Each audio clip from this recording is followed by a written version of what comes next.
So today we're going to do news analysis of 17th of December. The main topics or the editorials which we are covering today is the greenwashing. This is based on the diesel and electric locomotives, that is the engines. And then the GST on tobacco and sugary beverages. So there's a you know proposal to increase it to 28% to 35%. We'll see in detail about it. And then why green hydrogen is considered the most efficient fuel in the upcoming years, and what are our problems in dealing with it and achieving it. So coming to the first topic, this is this can be used for your mains basically. So the author is a former railway staff. Let's see what is the hidden cost of greenwashing. So, first of all, before diving into this, let's see what is a gauge. Light gauge, narrow gauge, meter gauge, broad gauge. We might have heard it in our school years. So, a gauge is nothing but the distance between two railway tracks. Generally, we use broad gauge for most of our trains. And there's other thing which you have to know is electric locomotive and diesel locomotive. That is none other than electric engine as well as diesel engine. So electric engine, nowadays when you go in the train, you see that there's a wire top of the train. So that is an electric train which runs through electricity. For diesel train, you need to put coal and all. Diesel will actually be there. So, what is there in this article? So, in a recent report published, Rights Limited got an opportunity where they will be transforming the diesel electric locomotives into a Cape gauge of 1067 millimeter, and they will export it to African railways. And we are currently using 1676 millimeter. So changing 1676 to 1067 is a great re-engineering. Okay. So in the past, Indian Railways also undertook these projects, like with Rights and Ircon. It did these projects and they exported it to Asia and Africa. But this is the first time where these Rights Limited is using the second hand used locomotives. That is the diesel electric locomotives which we were using and which were kept as standby. We are using them, re engineering them, and we are doing this, change of the locomotives, and we are going to export them. So, it is locomotives which are being kept in the shed, they are being used, reused, and exporting it. So, it will decrease the overall cost and we will also be profitable. But why are these diesel locomotives, that is diesel engines, kept in the shed? First of all, we'll have to see that. So, in March 2023, it is said that approximately 585 diesel locomotives, that is diesel engines, are kept stable, like not using anything of that. And coming to, even they're not using it, but according to the author, there is still 60% of these locomotives have their life, that is they can serve for another 15 years. And right now it is reported that 760 locomotives are kept in the shed. Why even though they are having service, why are they still keeping them in the sheds? The answer lies here, that is the government want to electrify the entire broad gauge into the electric locomotives. This is the only reason. They are saying two reasons. First one is for this diesel vehicles, they are importing crude oil. So in order to eliminate that is, we are not, in order to lessen our dependency on foreign exchange, we are doing this. Okay. The second one is we want to switch to a renewable sources of energy such as solar and wind. This is also okay. And they are telling that we want to provide environment friendly solutions, like we want to utilize the space near the railway tracks as the solar panels. We'll use them for the renewable energy like solar. They'll keep solar panels and they want to electrify it. Well, they all are super. But let's come into reality and understand where are we right now. For foreign exchange, that is, we are importing the crude oil, everything, that is true in its term. Okay. But we will see about what is this renewable energy thing. There's a report published by AC Nelson, and it was supported by Ministry of Petroleum and Natural Gas. They said that the 70% of total out of the 70% of total diesel usage, I mean, out of 100% of the diesel usage, 70% is to transportation only. And also in transportation, railways use just 3.24%. Now it is again reduced to 2%. So this 100% electrification, the thing which government is saying, is it true? Because just 2% you're eliminating and you're saying 100% it is electrified. Okay, fine. Even then, where do we get electricity from? It is said that electricity should be, you, we should get them from the renewable sources. That is true. But where are we now? Electricity is a secondary source of energy. We are using coal, oil, and natural gas. All of them, when we are converting into electricity, a lot of greenhouse gases are emitting, which is again a hazard for us. So, nearly 50% of our electricity is coal fired thermal plants. Even our revenue, the railway revenue, it has 1.7 lakh crore estimated revenue from only shifting the transporting coal from where the coal is being excavated. From there it's taken to the thermal plants. Just for transporting only we are getting 1.7 crores, 1.7 lakh crores. So replacing this with electric locomotives, the diesel one, what are we going to do? We are going to still burn coal. We are going to still produce more greenhouse gases. And coal is considered one of the dirtiest fuel environmentally on the planet. Then what is this 100% electrification all about? The author is still in a dilemma.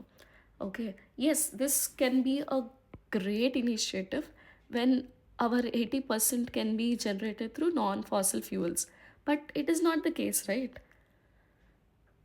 So, but this article is not talking about electricity versus diesel. It is talking about when government is taking an initiative, it should understand where are we right now. And other than this, we also have something. So, Indian Railways actually have approximately 4,000 diesel engines right now. So, in that, they don't want all of these 4,000 diesel vehicles because electrification has to be done. In this, 1,200, I mean 2,500 diesel locomotives are being kept aside for disaster management purposes. Like maybe something will happen and we would require diesel locomotives, so we'll keep them aside. Okay, done. And then another 1,000 locomotives will still work because of the existing traffic. We cannot in a second we cannot say that all of these are gone, no. So for the traffic again 1,000 will be there. Then why are this 3,500 still in place when you want this 100% electrification? The author is just trying to tell that it is right now at this moment it is waste of resources, because when we are in a position where we can produce 80% of electricity through fossil fuels, yes, this can be a great initiative. But right now, what is this? It is just wastage of taxpayers' money. But author has a question mark. Does anybody care about it? Yeah. Now, let's go to the next article. In this article, we are going to study about the GST rate on tobacco and sugared beverages and why right now is it in the news or else the editorial right now. So, GST has been introduced from 2017. From then, The tax on both of these, that is tobacco products or the sugared beverages, have been constantly same. Except there is an exception for tobacco where the two minor hikes have been there. That is also due to the national calamity contingent duties. What is this national calamity contingent duties? It is an additional tax which is put on few products to accumulate funds for disaster relief. So why is this in news now?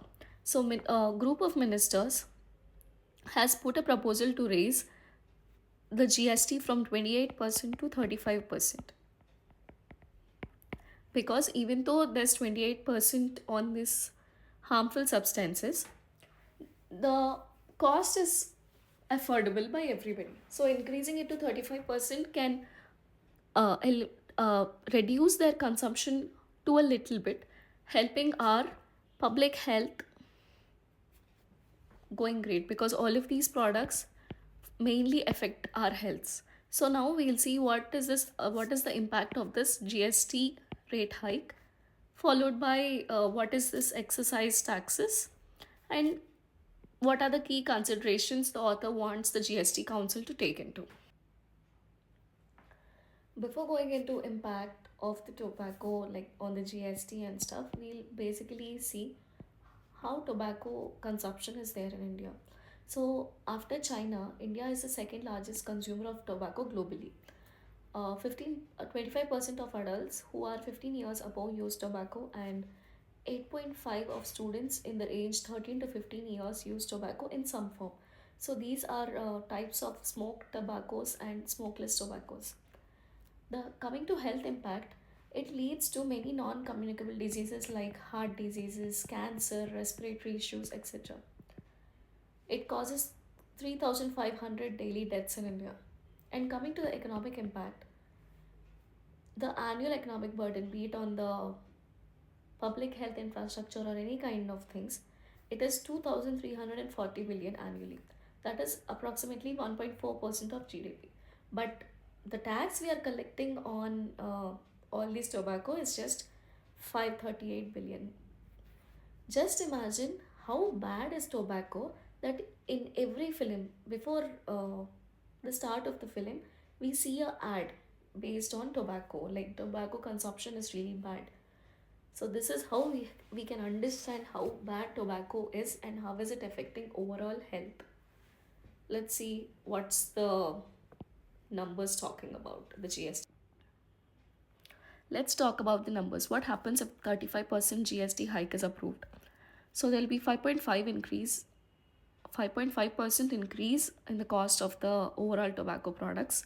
5% consumption will decline, but there'll be 18.6% revenue increase. So here is the breakdown for cigarettes and smokeless tobacco as well.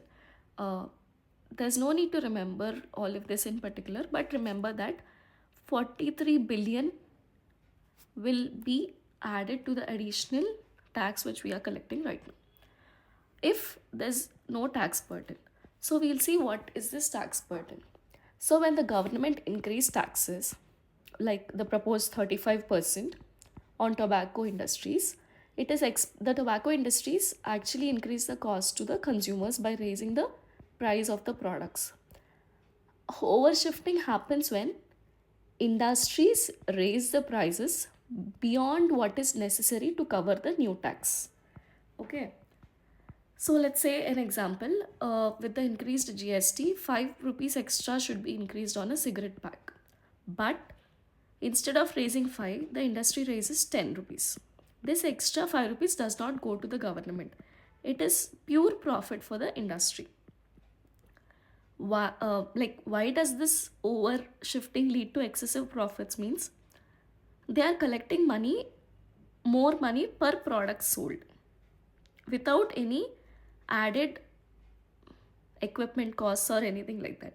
So these are called these can be also be termed as hidden charges, with the name of adjusting for taxes we are increasing this much rate. This is what they'll tell us. What happens when prices is raised too much? We agree that it will decrease the burden on non-communicable diseases, because this is a main factor for it. But there will be a negative impact on government, because if prices rise too much, consumption will decrease drastically, which will lead to illegal alternatives, like they can use smuggled goods or etc. And also, this amount, 43 billion or whatever it is, the 538 billion, all of this is actually put on the public health sector. So immediately if the prices increase too much, this will also be decreased, which limits the government's ability to implement sustainable tobacco measures and meet healthy goals, that is public health goals. Group of ministers actually suggested 35% hike in the for the tobacco products, but author suggests that according to the GST law, 40% at peak can be raised. So why did not you raise it to 40%? Because if you raise for 40%, there will be sharper price increases, and people will greatly stop consuming tobacco products. And also it will annually yield 72 billion initially. If 35% it's 43 billion, with 40% it would be 72 billion annually. And coming to tax burden comparison, our taxes are uneven for the tobacco products also. For BDs, earlier it is 22%. For cigarettes, it's 49.5. For smokeless tobacco, it's 64%. With the change in GST, 35%, if it would change, the price increase would be this. Why there's a difference even in them? Because for example, BDs are generally prepared in rural sectors, and their consumption is little low compared to cigarettes and smokeless tobacco. So government mainly focused on cigarettes and smokeless tobacco. World Health Organization, there's a institute, or there's thing called World Health Organization Framework Convention on Tobacco Control. It actually says that there has to be a uniform tax on all tobacco products, because there will be no substitution. See, now if cigarettes are going from 49 to 51%, people will say, okay, BDs are also same kind, a little same kind. We can substitute cigarettes with BDs.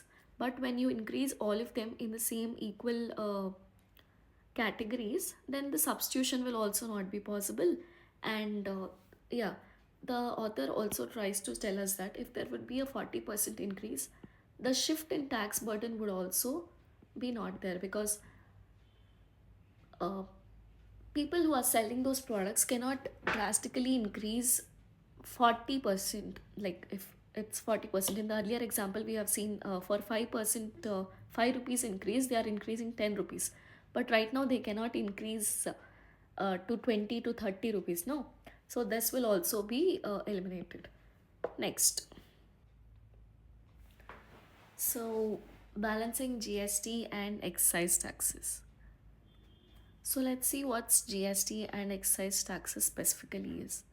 GST is a ad valorem tax, that is based on the product price, the GST increases. Example, if the pack is 10 rupees, or else say 100 rupees, 18% increase would be 18 rupees increase irrespective. So we do not see how much the price it, we just say that there's an 18% increase. So whatever the cost might be, there will be increase in the price. But coming to specific excise taxes, it is not like that. Government will impose tax saying that for cigarette, each pack 50 rupees would be excise taxes.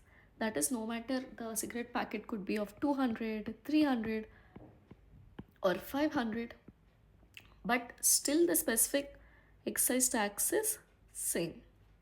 When do you have problem is like when you're going to buy this in bulk, that is when your cost price increases. So what happened is, with introduction of GST, usage of this specific excise tax was declined, so that the overall price system to eliminate to curb this tobacco products is still not achievable, because the specific excise taxes are not into consideration. They are into consideration, but their price is not being effectively increased. So, yeah, so countries with GST or what often use specific excise taxes for harmful products like tobacco so that they'll complement GST and strengthen the regulation. So, right now, a proposed solution is that with respect to GST, excise taxes should also be increased side by side so that people will stop buying tobacco products because of their increased usage. And the same works with uh, sugary. So, yeah, the sugary substances. We have been mostly focusing on the tobacco products and we have been discussing more of them. So, even with respect to sugar sweetened beverages, also, our health is mostly likely to be impacted. We will have non communicable diseases like heart strokes, increased obesity, etc.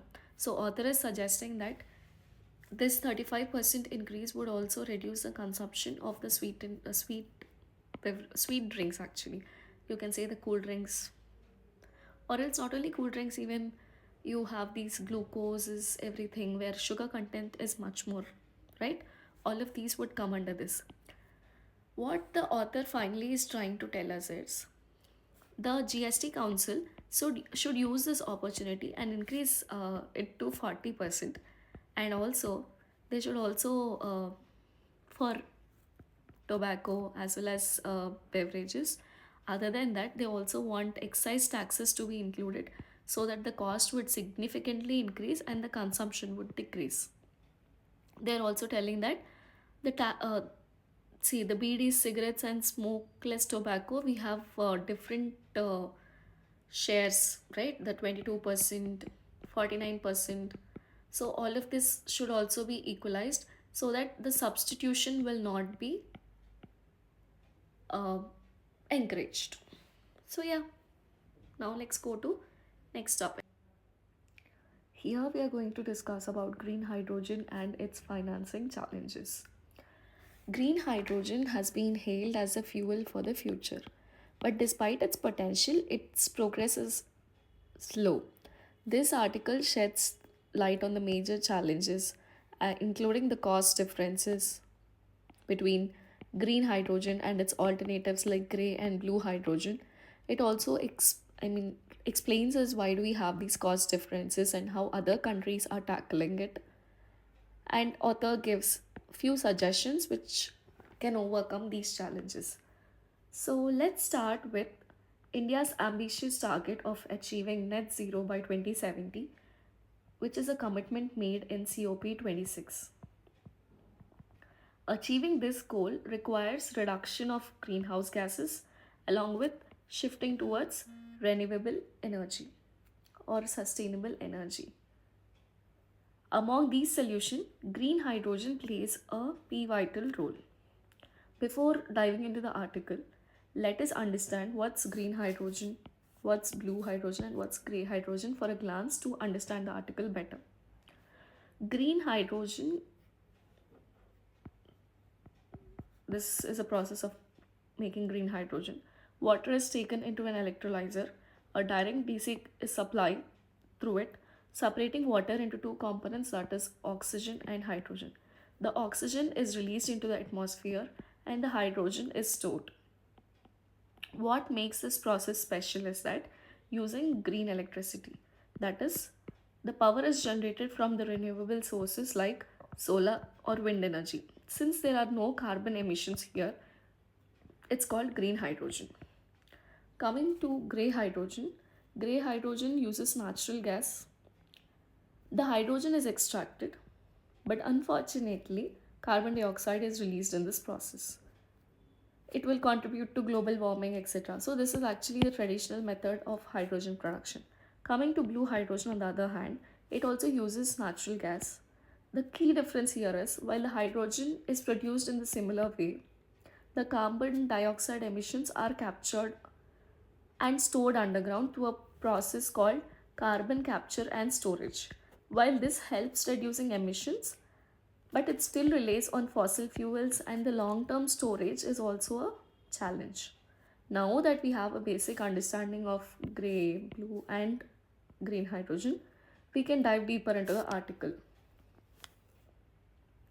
Now, coming back to article, India has an ambitious target of producing 5 million metric ton of green hydrogen annually by 2030.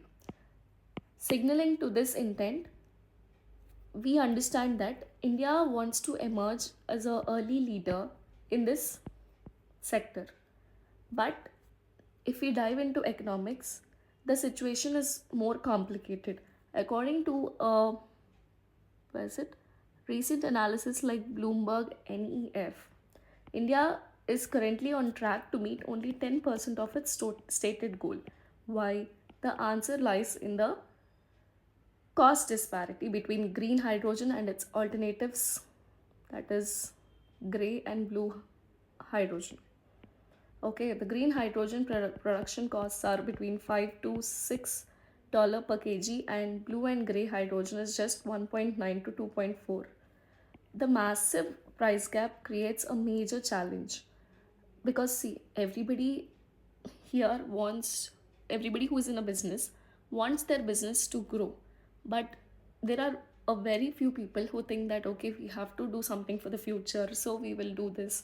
We will establish a good equipment, good industries, so that less carbon is emitted. It's a very rare thinking. So as you can see, despite the ambition, the financial realities are different. So due to this price disparity, we cannot do a domestic offtake. That is, we cannot encourage people to consume more of green hydrogen because of the price disparities. And then it also discourages the private investment, because if private investment is done, they expect profits. But due to its cost, people are not willing to buy green hydrogen more. So private investment is also less. And then this is a deadlock situation. What's a deadlock situation? There's a old saying, old question, age old question, which is like, what came first, chicken or egg? This the same cycle is there here also. That is, green hydrogen production cost will only come down when we have large scale production. But when will we have large scale production? When we have more demand. And how demand will increase? By lowering the cost. So this is a deadlock situation. Next we'll see what are the barriers and the way forward, or else the solutions given by authors. So the cost of green hydrogen basically depends on two factors, that is levelized cost of electricity and electrolyzer cost. What is levelized cost of electricity? When you want to buy electricity from a power plant, the price does not include only the electricity itself. It also includes the cost of the equipment, maintenance, wear and tear, and if any other overheads are there, all of that combined, they'll give you one price for electricity. That is called levelized cost of electricity. And next, for producing the hydrogen, you also have the electrolyzer cost. Electrolyzer is nothing but a machine that splits your water into hydrogen and oxygen. So the cost of electrolyzer is also an important factor, which adds to your overall production of green hydrogen. Now both of these are okay. So both of this actually increase the cost of capital of the hydrogen. Now in emerging countries like India, we also have something called borrowing costs. Now if you want to produce green hydrogen, if you're very rich, that's okay. But if you're not too rich, you actually you take money from some other people where to buy this electricity, to buy this equipment, and again production process, and then generating the hydrogen and all. The storage of hydrogen, all this equipment is required, no? For this is where weighted average cost of capital comes in. That is called weighted average cost of capital. What is it? It is the overall cost of borrowing money for the project combined from different sources. It can be from loans or investments. Because of all this also, again our cost of hydrogen increases. So the final price of the hydrogen would be the electricity, the electrolyzer, as well as the weighted average cost of capital, that is the loans or whatever it is. All together combined, you will have a final price of green hydrogen, which is obviously costly. Now, there's an example here. Studies show that if there is an increase of WACC from 10 to 20%, just 10 to 20%, the overall cost varies to 73% would be increased. This is more. And also, there is also types of electrolyzers which we use. Some can be from $500 to $1,400 kilowatt. Some can be like 1,100 to 1,800 kilowatts. Now, all of these together would change the cost. Now, let's go further and see what other countries are doing in order to maintain these costs, because this much cost, it is too hard for people to buy, but we still want to achieve our goals, that is the net zero by 2070. Let's go. Before diving into what other countries are doing right now, we have a statistics which we have to see. By May 2024, out of 1,572 large scale clean hydrogen projects were announced globally, worth $370 billion.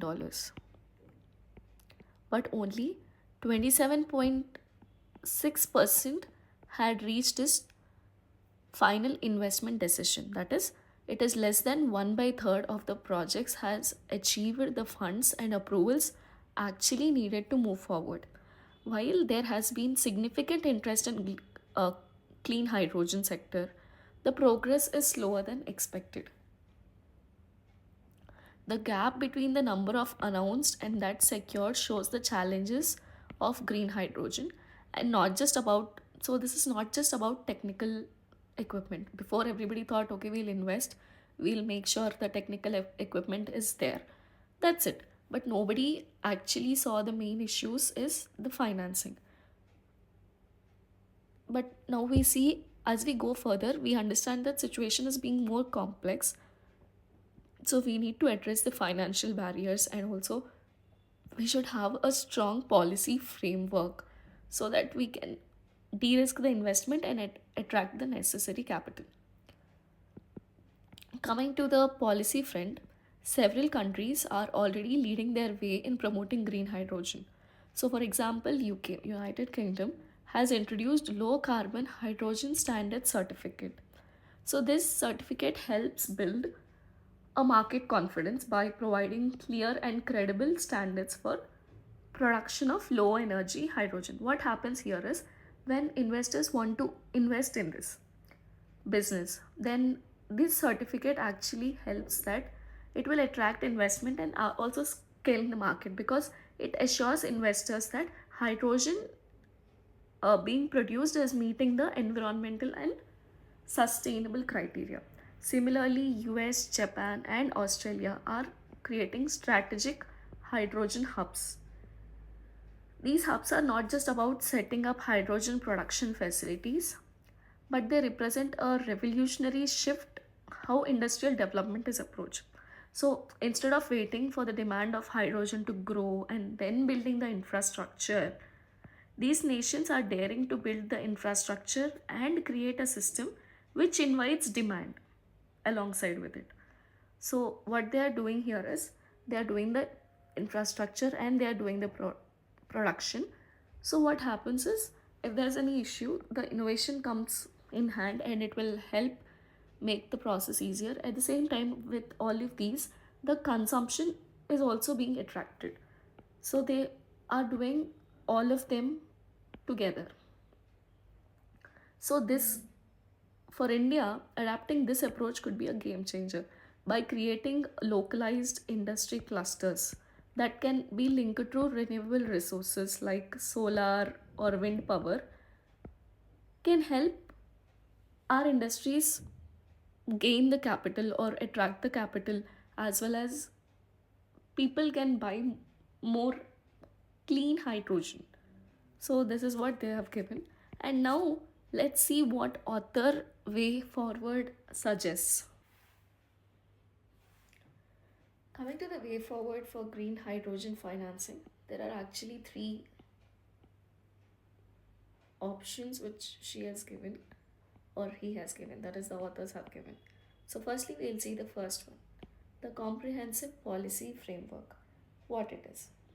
So, in order to successfully achieve finance, that is, finance for green hydrogen, and de risk the investments, we should have a comprehensive policy framework. The first one is long term hydrogen purchase agreement. What is it? So, these are contracts between producers and buyers for ensuring a steady demand of green hydrogen for an extended period of time, like 5 years, 10 years, 15 years, like that. So, what happens with these agreements is that the buyer security, that is, the buyer will have a guarantee that for 20 years I will be getting clean hydrogen from this guy, and the seller will also have a guarantee that okay, I have a demand for 20 years, so I will keep on producing it. And next is partial loan guarantee to reduce investor uncertainty. What happens, this is, here is the a partial, when you are going to take a loan, there will be a guarantee who is going to sign. You'll either put your like collateral, you'll put something and take money. So in these places what happens is, if for lenders you're assuring that if something happens and I am not able to pay the money, then government or another institute is going to pay a little on behalf of me. So this helps reduce financial risk for vendors, and it will also encourage them to provide loans to people, I mean loans to people who want to put these industries, so which overall decreases the cost of these green hydrogen projects. And next, financially is finally it is the uh, regulatory sandboxes. What is it? So these are environments where new technologies or models and services can be tested under a less, not the proper environment, little less stringent environment. You can test all of these. So in case of green hydrogen, these regulatory sandboxes would allow companies to experiment new production methods, financing options, as well as distributing models without without navigating to the original entire regulatory framework. So this helps innovation accelerate development and find scalable solutions if there is a problem. So now let's see what's the second way forward. Coming to the second way forward given by the authors, that is move beyond traditional project finance. So green hydrogen projects come with unique challenges compared to the traditional hydrogen, like traditional energy projects. They involve long development costs and uncertain demand and complex value chains, because we also require clean electricity for it. So all of these are there. So to address these challenges, Indian banks and financial systems should come up with a specific loans designated for green hydrogens, as it is our future.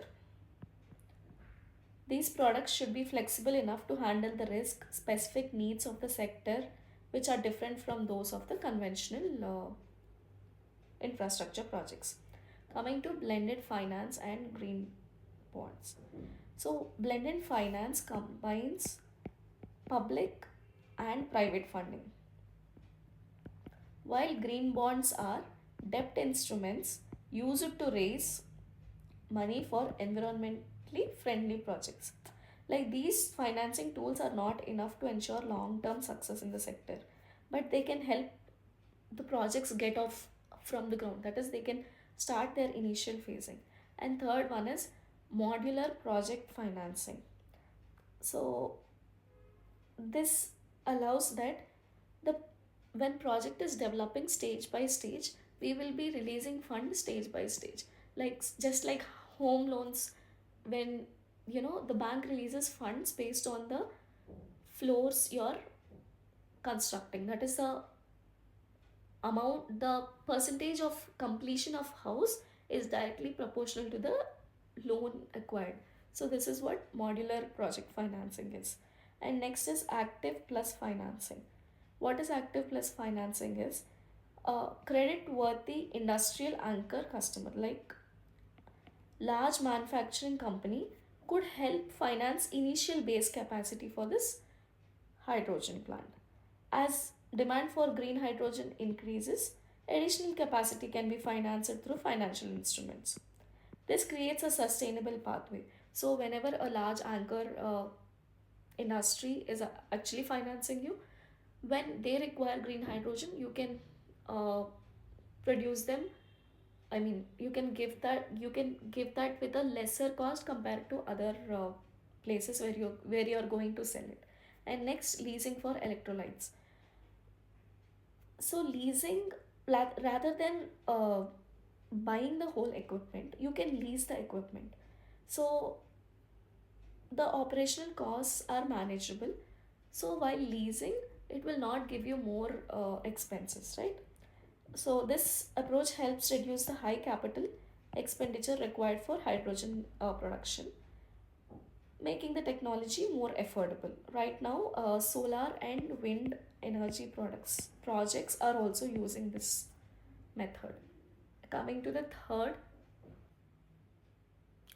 so the final way ahead is move beyond aspiration agreements. That is, India has ambitious goals for green energy, but now we need to focus on practical action. That is, instead of having agreements, we need to work on real projects that tackle the challenges of the market. This means focusing on solving actual problems in scaling green hydrogen production, not just setting the targets. Okay, next is standardized certification. To build trust in India's green hydrogen, certification is needed.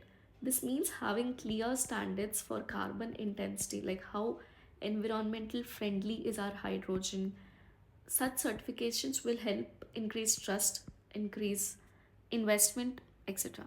Next is cross border partnership. India can learn from international collaborations like hydrogen energy supply chain between Australia and Japan is an example for this. These partnerships can create demand for green hydrogen and reduce market uncertainties because we will have more demand. So, cross border cooperation will ensure steady demand for India's hydrogen. Fourth one is focus on industrial hubs. States like Odisha, Maharashtra, and Gujarat are key to growing green hydrogen sector. These areas have large industrial base that can adopt green hydrogen. Early projects here will help prove that hydrogen can work at large scale, showing others how to integrate into industries like steel and chemicals. So we also have their industries, right? There only we can have these plants and we can integrate them. And next, integrating financial structure. So financial planning is crucial from the start of a green hydrogen project. The goal is to ensure that hydrogen is produced at a price industries can afford. Getting access to affordable capital and using India's renewable resources efficiently to make green hydrogen more competitive. So that's it for today. Thank you. If you are till here, it's great. Let's meet tomorrow. Have a good day.